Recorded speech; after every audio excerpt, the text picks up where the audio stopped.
नमस्कार दोस्तों, स्वागत है आपके अपने चैनल एनसीईआरटी एजुकेशन लैब में। तो आज का टॉपिक है दोस्तों Jharkhand board model paper set 3 class 10th का साइंस। यदि आप हमारे चैनल पर नए हैं तो चैनल को सब्सक्राइब कर दीजिए दोस्तों, और बेल आइकन को दबाना ना भूलिएगा। यदि आप 2021 में बोर्ड एग्ज़ाम देना चाहते हैं और परीक्षा की अच्छे से तैयारी करना चाहते हैं तो चैनल को सब्सक्राइब ज़रूर करें। आपको यहाँ पर बोर्ड एग्ज़ाम की तैयारी अच्छे से किया जाएगा दोस्तों। तो चलिए वीडियो को स्टार्ट करते हैं। 15 क्वेश्चन है दोस्तों। समतल दर्पण द्वारा बने प्रतिबिंब की विशेषता लिखें। तो उत्तर है दोस्तों, समतल दर्पण द्वारा बने प्रतिबिंब की निम्न विशेषताएं हैं। ए, प्रतिबिंब वस्तु के बराबर बनता है। और बी है, दर्पण से बिंब की दूरी और प्रतिबिंब की दूरी बराबर होती है। और सी है, प्रतिबिंब सदैव सीधा तथा आभासी बनता है। अब 16 है दोस्तों, निकट दृष्टि दोष क्या है, इसे कैसे दूर किया जाता है। तो उत्तर है दोस्तों, वैसे दृष्टि दोष जिसमें निकट की वस्तु दिखाई देती है परंतु दूर की वस्तु सुस्पष्ट दिखाई नहीं देती है, निकट दृष्टि दोष कहलाता है। इसका संशोधन है दोस्तों, अवतल लेंस का उपयोग कर इस दृष्टि दोष को दूर किया जा सकता है। अब है 17, एक विद्युत परिपथ आरेख खींचे। विद्युत परिपथ आरेख आप लोग स्क्रीन पर देख सकते हैं दोस्तों। ये है कुंजी, और ये है वोल्ट मीटर, ये है बल्ब, ये है बैटरी, और ये है एमीटर। अब है 18 क्वेश्चन, सोडियम हाइड्रोकार्बोनेट के विलयन को गर्म करने पर क्या होगा, इस अभिक्रिया के लिए समीकरण लिखें। तो आंसर है दोस्तों, सोडियम हाइड्रोकार्बोनेट को गर्म करने से सोडियम कार्बोनेट कार्बन डाइऑक्साइड और जल में विघटित हो जाता है। और इसका समीकरण है दोस्तों, NaHCO3 को हीट करने पर होगा Na2CO3 sodium carbonate plus CO2 carbon dioxide plus H2O जल में विघटित हो जाता है दोस्तों। अब है निम्नलिखित रासायनिक समीकरणों को संतुलित कीजिए। तो ए है Mg+O2 बनाता है MgO। तो इसका संतुलित रासायनिक समीकरण होगा 2Mg+O2 बनाता है 2MgO। Mg में 2 लगाना है और 2MgO में 2 लगा देना है। अब है बी, MnO2 प्लस HCl बनाता है MnCl2 plus H2O plus Cl2। तो उत्तर है Mn, संतुलित समीकरण है MnO2 प्लस 4HCl, 4 लगा देना है, और MnCl2 प्लस 2H2O2 लगा देना है प्लस Cl2। अब है क्वेश्चन 20, अपरूपता किसे कहते हैं, कार्बन के 2 प्रमुख अपरूपों के नाम बता।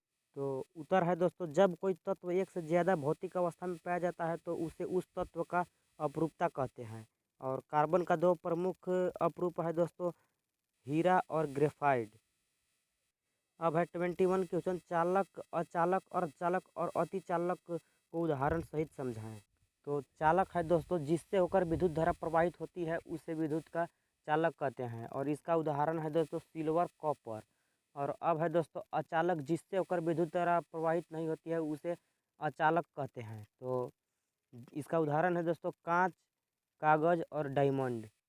अब है अर्धचालक, जिनकी विद्युत चालकता चालकों से कम किंतु अचालकों से अधिक होती है उसे अर्धचालक कहते हैं। जैसे में है दोस्तों सिलिकॉन, जर्मेनियम। और अब है अतिचालक दोस्तों, ऐसे पदार्थ जिनमें एक निश्चित ताप पर प्रतिरोधक का मान तेजी से घटता है और शून्य हो जाता है, पदार्थ के इस गुण को अतिचालक कहते हैं, जैसे पारा, कोबाल्ट। अब है क्वेश्चन 22, जीवाश्मी ईंधन किसे कहते हैं तथा जीवाश्मी ईंधन की क्या हानियां हैं। तो उत्तर है दोस्तों, जीवों के अवशेषों से प्राप्त ईंधन को जीवाश्म ईंधन कहते हैं। इसका हानि यह है कि इसको जलाने पर कार्बन डाइऑक्साइड तथा सल्फर डाइऑक्साइड जैसे हानिकारक गैसें निकलती है। हानिकारक गैसें निकलने से पर्यावरण पर बुरा प्रभाव पड़ता है। अब है 23, धातु एवं अधातु के 2 भौतिक तथा 2 रासायनिक गुण में अंतर लिखें। तो उत्तर है दोस्तों, पहले भौतिक गुणधर्म के आधार पर अंतर है धातु और अधातु में। तो ये है, धातुओं में तन्यता का गुण होता है और अधातुओं में तन्यता का गुण नहीं होता है।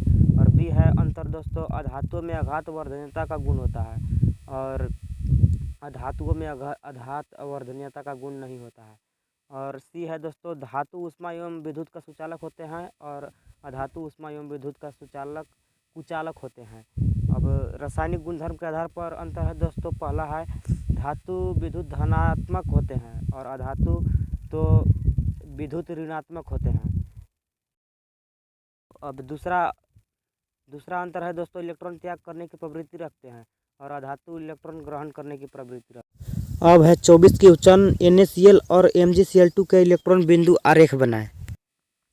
तो NaCl का है दोस्तों इलेक्ट्रॉन बिंदु संरचना, सोडियम के बाहरी कक्ष में 1 इलेक्ट्रॉन होता है दोस्तों और क्लोरीन के होता है 7। इसका परमाणु संख्या होता है 17। इसका इलेक्ट्रॉनिक विन्यास करेंगे तो 2 8 7 होगा। तो सोडियम क्लोरीन को एक त्याग कर देगा दोस्तों, 1 इलेक्ट्रॉन का त्याग करेगा, क्लोरीन को दे देगा और सोडियम प्लस धन आयन बना देगा और क्लोरीन एक ऋणात्मक आयन बनाएगा। अब सोडियम के पास भी 8 इलेक्ट्रॉन हो गया दोस्तों और क्लोरीन के पास भी बाहरी कक्ष में 8 हो गया। अब है MgCl2 का दोस्तों, तो Mg का मैग्नीशियम का इलेक्ट्रॉनिक विन्यास करेंगे तो आएगा 2 8 2 और क्लोरीन का करेंगे तो 2 8 7 आएगा। तो मैग्नीशियम को अष्टक पूरा करने के लिए चाहिए 6 इलेक्ट्रॉन, तो 6 इलेक्ट्रॉन तो ये प्राप्त कर नहीं सकता है दोस्तों, इसलिए ये त्याग कर सकता है। तो 1 इलेक्ट्रॉन को दे दिया 1 इलेक्ट्रॉन और दूसरा क्लोरीन को दे दिया 1 इलेक्ट्रॉन, तो सभी का अष्टक पूरा हो गया। अब है 25 क्वेश्चन, 5 सेंटीमीटर लंबा कोई बीम 10 सेंटीमीटर फोकस दूरी के किसी अभिसारी लेंस से 25 सेंटीमीटर दूरी पर रखा जाता है। प्रकाश किरण आरेख खींचकर बनने वाले प्रतिबिंब की स्थिति, साइज तथा प्रकृति ज्ञात करें। तो इसका आरेख आप लोग देख सकते हैं दोस्तों स्क्रीन पर। आरेख अब खींच लिया है। अब चलते हैं क्वेश्चन को अब सॉल्व करते हैं दोस्तों। तो बिंब की ऊंचाई h बराबर 5 सेंटीमीटर दिया है दोस्तों और फोकस दूरी है बराबर 10 सेंटीमीटर। बिंब की दूरी u बराबर -25 सेंटीमीटर।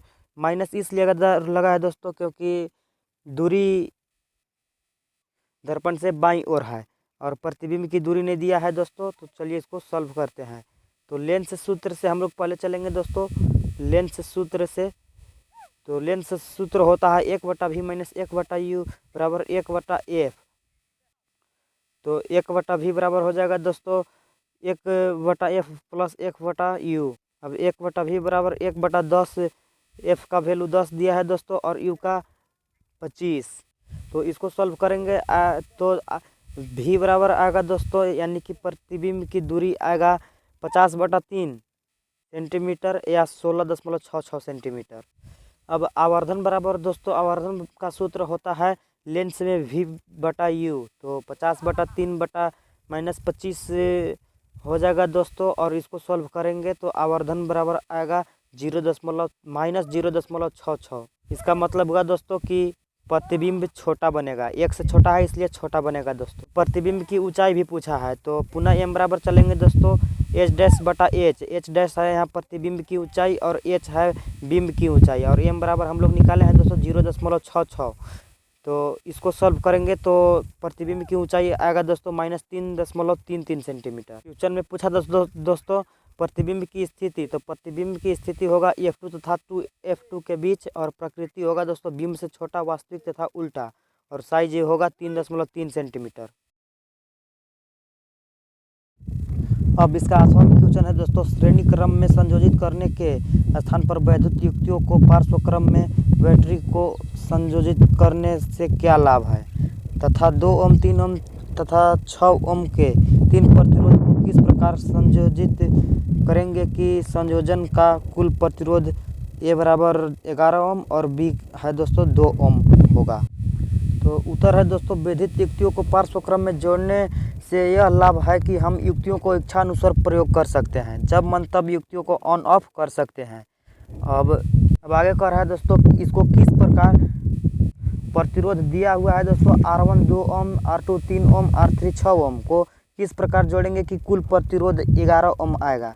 तो इसको श्रेणी क्रम में जोड़ते हैं दोस्तों तो आता है 11 ओम आएगा और समांतर क्रम में जोड़ेंगे तो आएगा दोस्तों 1 ओम। आप लोग देख लीजिए दोस्तों और इसको याद रखिएगा। अब है 26 क्वेश्चन दोस्तों, दिए गए चित्र में लवण के विलयन की चालकता का प्रयोग दिखाया गया है। 1 2 3 4 5 का नामांकन कीजिए। तो ये है दोस्तों बल्ब, पहला है बल्ब और दूसरा है दोस्तों स्विच और तीसरा है कील और चौथा है बीकर और पांचवा है तनुकृत अम्लीय विलयन।